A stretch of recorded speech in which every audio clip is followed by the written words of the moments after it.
Yung tanong po natin, mga kapatid, ay mula kay Brother Michael John Patricio. Ayan. Ang sabi niya, pakiliwanag po, bakit hindi consistent ang ibang talata sa four Gospels mula Mateo hanggang John? Tulad halimbawa ng lugar kung saan ipinanganak ang Panginoon. Sabi, sa bahay. Pero sa kabila, sa sabsaban. Ayan. So, magandang tanong po ito.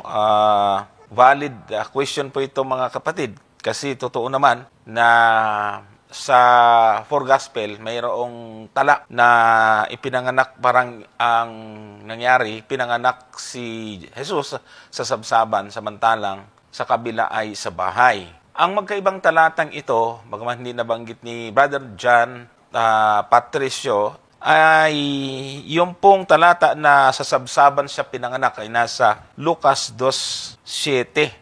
So, ang sabi po dyan, Lucas, yan, 2:7. At kanyang ipinanganak ang panganay niyang anak na lalaki, at ito'y binalot niya ng lampin at iniga sa isang sapos. Ako po'y natutuwa. Meron pong baby kami dito na umiiyak, kaya okay lang yan.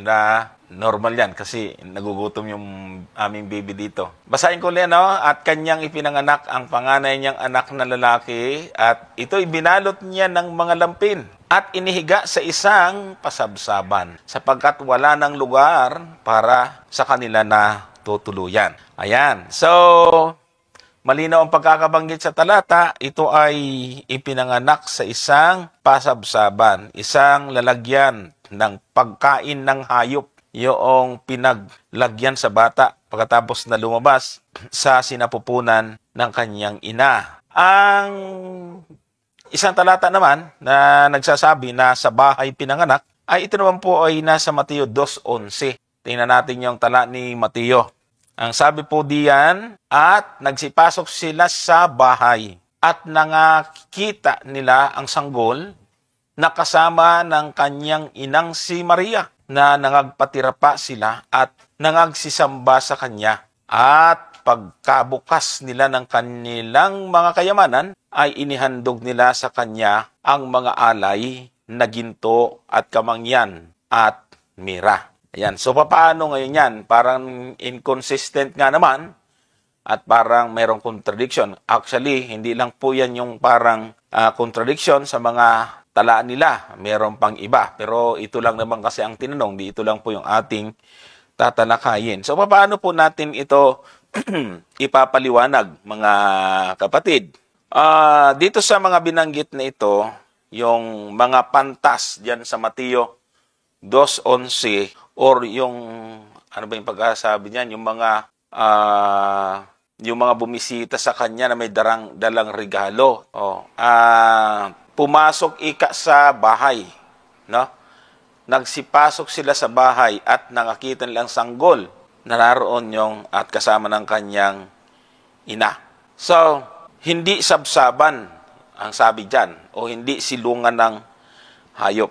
Pero mga kapatid, ito yung mga bagay na nagpapakita ng kahalagahan ng hermeneutics, yung pag-aaral na tinatawag nating geographical location or geographical background. Kasi po, pagka pinag-aralan po ninyo, kadalasan, kung meron man ay mas madalas, na yung pong silungan o pasabsaban ng hayop, mga kapatid, ay hindi malayo sa bahay. Ano po? At ito po ito po ay mga idea ng mga komentary. Na itong Mateo 2:11, ito ay malaki ang tsansa na nakaalis na sila sa pasabsab doon. Inalis na nila yung bata doon sa sabsaban. At dinala na ito nila sa isang bahay. Kasi hindi pwedeng hindi ito nakita ng mga translator, hindi pwedeng hindi ito nakita nila na para magkakontra. Kaya meron pong mga komentary na nagsasabi na itong Mateo 2:11 ay hindi ito yung kasisilang pa lang. Actually, sa ating Bible commentary, Ang sagot po dun ay ilang araw na hong naipanganak ang ating Panginoon dito sa Mateo 2:11. Pagka tinignan po ninyo yung Seventh Adventist Bible Commentary, ang Mateo 2:11 ay ilang araw na ho na ipanganak. So wala na po doon sa sabsaban. So si Marcos at si Juan ay hindi nagbigay ng ulat tungkol sa kapanganakan ni Jesus. Manapa sila po ay nagpasimula na kaagad sa ministeryo ng ating Panginoon. Sa pag-aaral po mga kapatid ng Four Gospel, ang aklat ng Juan ay medyo theological. Kaya hindi ito naglalaman ng literal na kapanganakan ni Jesus. Manapa nagsasabi siya sa pre-existence ng Panginoon. Kung babasahin nyo kaagad yung Juan 1, ang sinasabi niya kaagad dyan, yung pag-iral ng Panginoon bago pa yung creation. So, hindi po siya nagbigay ng detalye doon sa kung paano pinanganak. So, si Mateo at si Lucas lamang. No? So, bakit sila may pagkakaiba? So, itong si Lucas, mga kapatid, ay doktor. Siya po ay manggagamot. At siya po bilang doktor ay isa rin po siyang historian. At siya ay meron pong mahilig po siya magbigay ng detalye sa kasaysayan ng tao. Kung inyong mapapansin, tahimik ang ibang mga aklat tungkol sa Panginoon, sa kanyang paglaki, ng ipanganak hanggang paglaki. Pero dyan sa talatang 52 ng Lucas 2:52, ay binanggit niya sa isang pagpapaiksing salita kung paano lumaki ang ating Panginoon. Sabi diyan, at lumaki si Jesus sa karunungan at sa pangangatawan at sa pagbibigay lugod sa Diyos at sa mga tao. Hindi po ito binanggit ng ibang mga ibanghilista.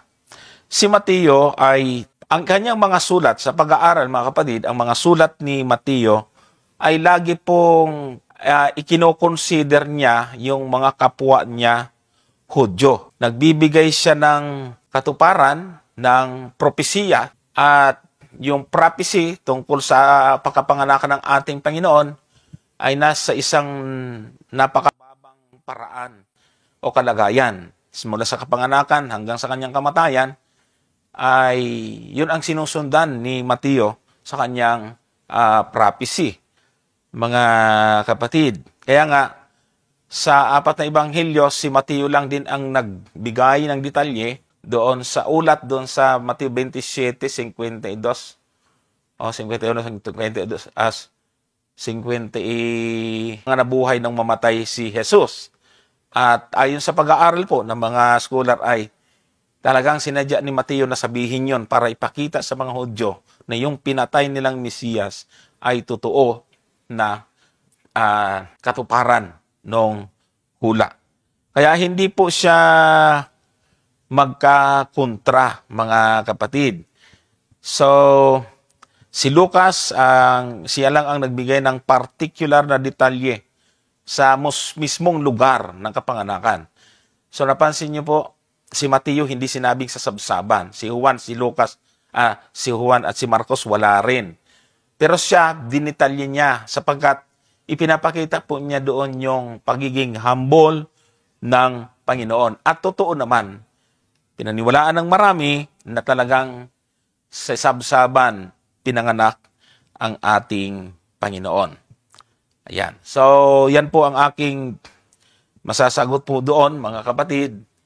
At ready na si Brother Gomer, kung meron pong additional, ay bigyan po natin ng pagkakataon, Brother Gomer. Ayan, maraming salamat, Brother Johnson. Actually, doon sa dalawang talata na binanggit, Brother Johnson, Lucas 2:11 at saka Mateo, ano ba yan? 2:7? Tama ba? 2:11 at saka Lucas 2:7. 2:7. Kung mapapansin po ninyo, kapatid, doon sa Lucas 2:11 ay hindi na ho yung kapanganakan ng ating Panginoon ang context. Dapat yun po ang inyong makita po diyan. Hindi na po yung mismong kapanganakan ng ating Panginoon ang ang binabanggit dito ni Mateo, kundi ang context po dito ay yung pagdalaw ng mga pantas. Kaya kung titingnan po ninyo doon sa 2:1, ay ganito yung ating mababasa sa Mateo 2:1 para hindi po kayo malito. Ang sabi po diyan, nang ipanganak nga si Jesus sa Bethlehem ng Judea sa mga kaarawan ng Haring Herodes, narito ang mga pantas na lalaki ay nagsidating sa Jerusalem sa silanganan na nagsisipagsabi. 2. Sabi diyan, saan naroon ang, pansinin niyo po yung termino na ginamit, ipinanganak na hari ng mga Hudyo, sapagkat aming nakita ang kanyang bituin sa silanganan at naparito kami upang siya'y sambahin. So, ang akala ng mga pantas, Brother Johnson, ang Panginoon ay ipinanganak sa Jerusalem. So, kasi doon sila pumunta mismo, nakausap nga nila si Herodes eh. So, si Herodes nasa Jerusalem. Kaya lang, ipinanganak ang ating Panginoon sa Bethlehem. Medyo malayo pa po itong Bethlehem, Ephrata, sa Jerusalem. So, kung makikita mo, ay naipanganak na ang ating Panginoon doon sa Bethlehem, Brother Johnson, ay nandito pa lamang itong mga pantas kay Herodes, nasa Jerusalem pa lang sila. Okay? So makikita po natin sa pangyayari niya, ang iniuulat dito ni Mateo ay hindi yung pagkapanganak per se ng ating Panginoon, kundi yung pagdalaw ng mga pantas. So ang ibig sabihin, kung makikita po ninyo, kaya yung sinabi ni Brother Johnson kanina na mayroon na pong gap yung mismong kapanganakan ng ating Panginoon do sa Lucas 2, ang talata ay 7, ay mayroon na pong time gap dito sa Mateo 2:11. Bakit po natin nalaman na may time gap na? Kasi nga, makikita po ninyo, ang pinag-uusapan dito sa Mateo 2 ay yung pagdalaw ng mga pantas. Nakausap pa nila si Herodes, at kung itutuloy pa ninyo rito, ang sabi nga doon sa 3, o tingnan po ninyo yung 3. Sabi dito, nang marinig, sa 3, nang marinig dito ng haring si Herodes ay nagulumihanan siya at pati ng buong Jerusalem. So itong tagpo na ito, Brother Johnson, wala sa Bethlehem. Nasa Jerusalem pa ito. At doon sa Bethlehem, alam po natin na ipanganak na ang ating Panginoon. Ayan. So, hindi po yung kapanganakan ng Panginoon ang iniuulat ni Mateo dito, kundi ang karakter dito na iniuulat ay yung si Herodes, nandyan yung mga pantas, and then verse 4, sabi ron, at pagkatipon sa lahat ng mga panguling saserdote at mga eskriba ng bayan ay siniyasat niya sa kanila kung saan kaya ipanganganak ang Kristo. Nakita po ninyo? And then, sa verse 5, sabi doon, sinabi nila sa kanya sa Bethlehem. Ng Judea, sapagkat ganito ang pagkasulat ng mga propeta. So makikita po ninyo, mula sa Jerusalem, naglakbay pa itong mga pantas papunta sa Bethlehem. So, nung pagdating nila doon sa Bethlehem, ayun na po yung pagtagpo doon sa talatang 11, na hindi po masasabing inconsistent yan, kasi nga, pwede mo naman talagang ilipat, Brother Johnson, di ba? Ibig sabihin, ang iniuulat na dito ni Mateo ay nung dumating na ang mga pantas sa Bethlehem. Nung dumating ng pantas sa Bethlehem, ang ating Panginoong Jesucristo nandun na sa bahay. Wala na siya sa sabsaban. So wala pong inconsistent sa dalawang talata na yan, Brother Johnson.